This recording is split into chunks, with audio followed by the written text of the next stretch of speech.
O que são os maciços residuais de superfícies sedimentares? As chapadas e costas que limitam o território do Ceará são de formação sedimentar, enquanto as várias serras encontradas no interior da Depressão Sertaneja, particularmente contornando à distância a faixa litorânea, são maciços antigos de origem cristalina.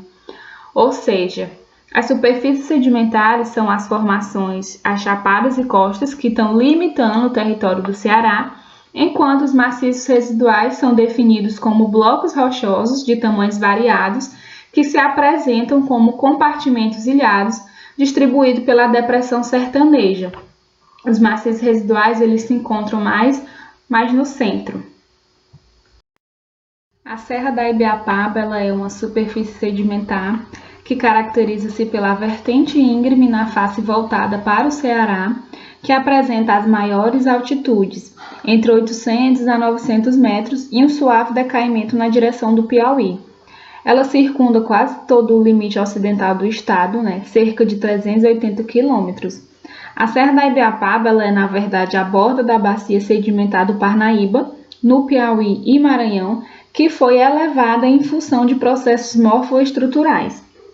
Embora o substrato geológico seja o mesmo, o Grupo Serra Grande, a diferenciação topográfica entre o topo e o reverso proporciona condições de unidade de precipitação diferenciada entre os setores, com o topo recebendo mais pluviosidade do que o reverso. Nos setores mais elevados, há solos profundos, que são os latossolos, e a vegetação de porte arbóreo é a mata seca do sedimentar. Já no reverso da Ibiapaba, ocorrem especialmente neossolos quartzarênicos, que são caracterizados por seu pouco desenvolvimento e eles possuem um caráter predominantemente arenoso, de baixa retenção de água para as plantas, com vegetação de caatinga do sedimentar. Essa vegetação de caatinga do sedimentar ela é chamada regionalmente de carrasco. Já a Chapada do Araripe, ela está localizada no extremo sul do Ceará e constitui-se em um relevo tabular de origem sedimentar, à semelhança da Serra da Ibiapaba, com um comprimento de leste para oeste na ordem de 180 km, com altitudes que oscilam entre 800 e 900 metros. Assim como na costa da Ibiapaba, as características climáticas locais da Chapada do Araripe, sobretudo com maior precipitação média anual, permitiram significativos processos de pedogênese e o desenvolvimento de solos profundos, que são os latossolos vermelhos e amarelos. Diferentemente da Ibiapaba e do Araripe, que estão situados em terrenos sedimentares, os maciços residuais eles localizam-se em substratos cristalinos e ocupam diversos setores do território cearense que estão dispersos na Depressão Sertaneja. Os maciços residuais eles são constituídos pelas rochas mais resistentes do embasamento cristalino e apresentam tamanhos diferentes e altitudes variadas, que variam entre 450 a 900 metros. Os maciços maiores vão apresentar vertentes menos íngremes e presença de platôs para facilitar o desenvolvimento pedológico, que melhora as condições para o estabelecimento da cobertura vegetal. Já os maciços de menor porte, aqui se apresentam, eles terão vertentes mais íngremes e, por outro lado, são recobertos por solos litólicos, não por cobertura vegetal. Figueiredo, em 1997, considerou em seu sistema as categorias floresta subcaducifólia tropical pluvial, que seria a mata seca, e floresta subperennifolia tropical pluvio-nebular, que é a mata úmida. Ele considerou elas como duas unidades fitoecológicas sem subdivisões. Entretanto, embora as matas secas e as matas úmidas do cristalino tenham uma semelhança fisionômica com as matas secas e úmidas do sedimentar, a flora presente nessas áreas cristalinas e sedimentares é bastante diferenciada, de modo que consideramos que as matas úmidas do cristalino com as matas úmidas do sedimentar e as matas secas do cristalino e secas do sedimentar devem ser tratadas como unidades fitoecológicas distintas, justamente devido a essa diferença na flora dessas áreas. No mapa, nós podemos observar que a mata seca do cristalino é essa área em verde claro e a mata úmida é essa área em verde escuro. Já a mata seca do sedimentar é essa área em lilás e a mata úmida do sedimentar é essa área em azul escuro, indicado aqui nas setinhas ao lado. Então, nós podemos observar que elas estão localizadas em pontos diferentes no estado e que isso também, né, pode ser um fator para considerar essas diferenças na flora. As matas úmidas do cristalino ocorrem no barlavento dos maciços residuais mais altos do Ceará e são ambientes de exceção na paisagem predominantemente semiárida do estado. As matas úmidas ocorrem no Ceará porque as serras mais altas barram o vento que vem do mar e forçam essas massas de ar a subir. Com isso, essas massas de ar se resfriam e sua umidade se condensa, fazendo com que a face da serra voltada para o mar receba uma quantidade de chuvas bem superior à que precipita na caatinga ao redor. Esses brejos eles vão abrigar uma vegetação bastante diferenciada, com árvores muito maiores que as árvores da caatinga típica e muitas espécies de epífitas, samambaias e briófitas. As matas úmidas e subúmidas do Ceará ocorrem em várias serras dispersas pelo estado, sendo as mais marcantes as serras cristalinas de Baturité, Maranguape, Aratanha, Uruburetama e Meruoca. As matas úmidas elas também ocorrem nos relevos sedimentares de Ibiapaba, como por exemplo o Bajara e também do Araripe.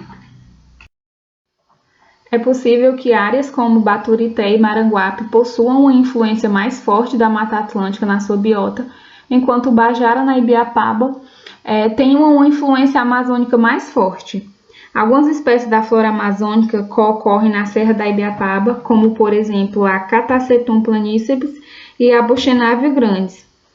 É possível que serras cristalinas muito interiores, como por exemplo a Serra do Pereiro ou a Serra das Matas, tenham tanto maior influência da flora atlântica, como por exemplo em Baturité, ou que recebam, por receberem bem menos chuva que as serras próximas ao mar, sejam constituídas por caatingas e matas secas do cristalino. As matas úmidas elas estão bastante ameaçadas, pelo desmatamento para a produção agrícola e expansão urbana, uma vez que ainda hoje as serras úmidas são utilizadas para a produção de banana, cana e outros produtos agrícolas, mas recentemente a expansão imobiliária e o turismo resultaram em novas ameaças, tanto pela expansão urbana de cidades localizadas nas regiões com matas úmidas, por exemplo, na Serra de Guaramiranga. Algumas espécies só ocorrem nas matas úmidas do cristalino, como por exemplo a Abarema jupumba e a Manílcara rúfula, enquanto outras espécies só aparecem nas matas úmidas do sedimentar, como por exemplo a Cordia bicolor e a Centrolobium microcrate. Enquanto a maior quantidade de chuvas nas partes altas do barlavento das serras permite a ocorrência de matas úmidas, o sotavento das mesmas serras e as cotas altitudinais mais baixas recebem uma quantidade menor de chuva, e são nessas áreas e nas serras mais afastadas do oceano que ocorrem as matas secas. Nos maciços cristalinos, as matas secas se diferenciam das caatingas do cristalino pelo porte maior de árvores, e é possível que seja tanto uma forma de maior porte da caatinga do cristalino, quanto uma formação floristicamente intermediária entre caatinga do cristalino e as matas úmidas, ou ainda que sejam realmente um tipo de vegetação floristicamente bem definido. Em relação às matas secas das áreas sedimentares, como as que ocorrem na Ibiapaba, por exemplo, essas parecem ser floristicamente apenas um subtipo fisionômico da caatinga do sedimentar, uma vez que a sua flora é bastante relacionada à flora de outras áreas de caatinga do sedimentar do Nordeste.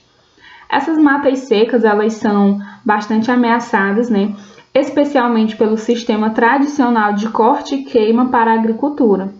Uma vez esgotado esse solo, o agricultor ele passa para outra área que também é cortada e queimada. E aí, depois de abandonada, eventualmente, a mesma área é cortada e queimada novamente. É por isso que essa mata é tão seca e possui um solo tão esgotado, tão prejudicado, que prejudica, né, a recuperação da vegetação. Dando continuidade ao seminário, eu irei falar sobre a caatinga do sedimentar. A caatinga do sedimentar ela é regionalmente chamada de carrasco, possui uma vegetação decídua e não espinhosa, ela ocorre nas bacias sedimentares do Nordeste, e que inicialmente se postulou que o carrasco seria um tipo diferenciado de vegetação do semiárido brasileiro. E devido à sua fisionomia particular, ela é dominada por arbustos, arvoretas e muitas lianas. Já em locais mais propícios, a vegetação de áreas sedimentares pode apresentar porte florestal, sendo chamada de mata seca do sedimentar. E análises biogeográficas mostraram que as caatingas do sedimentar e as matas secas do sedimentar são floristicamente semelhantes entre as grandes bacias sedimentares do Nordeste. E embora essas áreas sedimentares sejam separadas geograficamente, sua flora ela é mais similar entre áreas adjuntas e geograficamente distintas do que em relação às áreas próximas sobre ambientes cristalinos.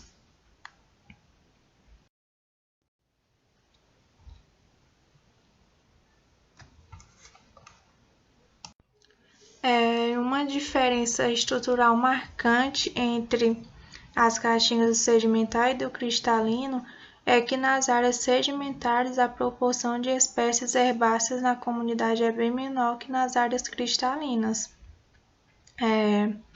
E as caatingas do sedimentar são um dos tipos de vegetação de melhor caracterização do semiárido brasileiro, possui um número razoável de bons estudos publicados e sua flora.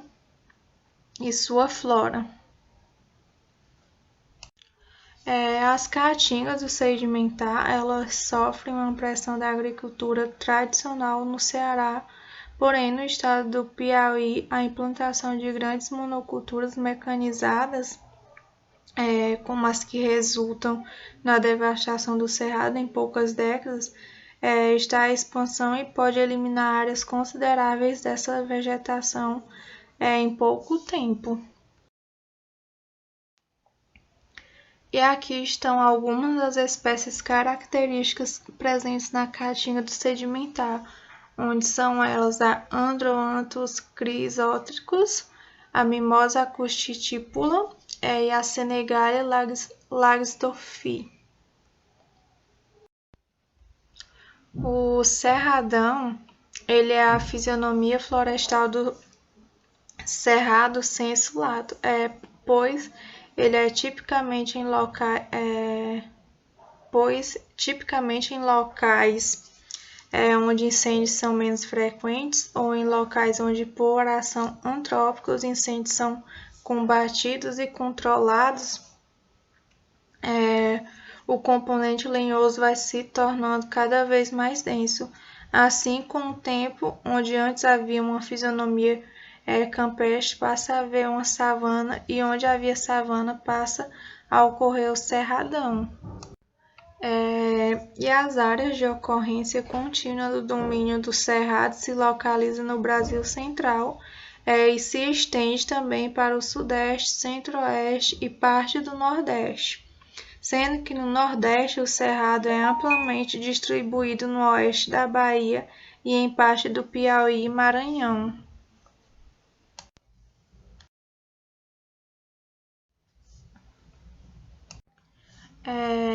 E próximo ao Sertão do Salgado, em municípios como Lavras da Mangabeira, há manchas de cerrado reportadas que são ligadas justamente aos relevos sedimentares residuais da região.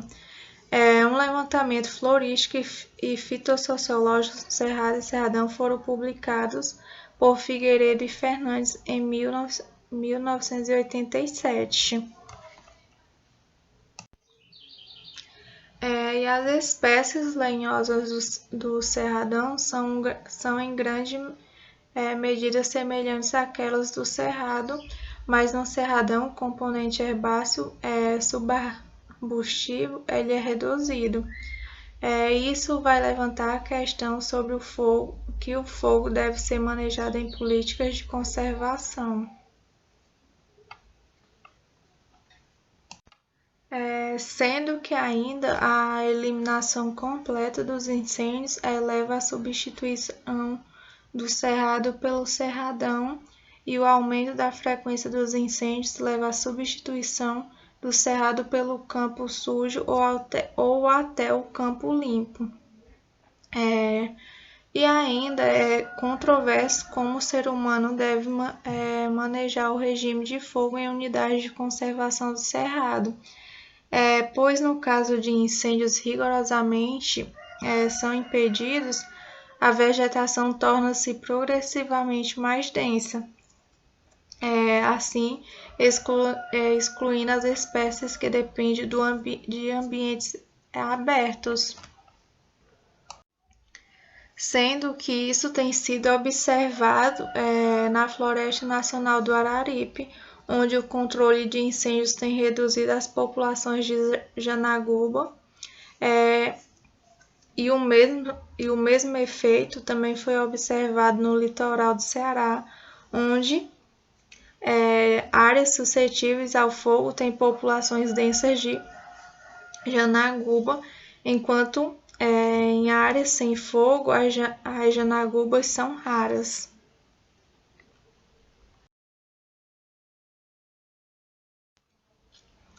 E aqui também são algumas espécies que são características das áreas de Cerrado e Cerradão, que são elas Boldichia virgilinoides, Calistene fasciculata e Ertella ciliata. Bom, foi isso a nossa apresentação. Espero que tenham gostado e qualquer dúvida é só perguntar. Obrigada!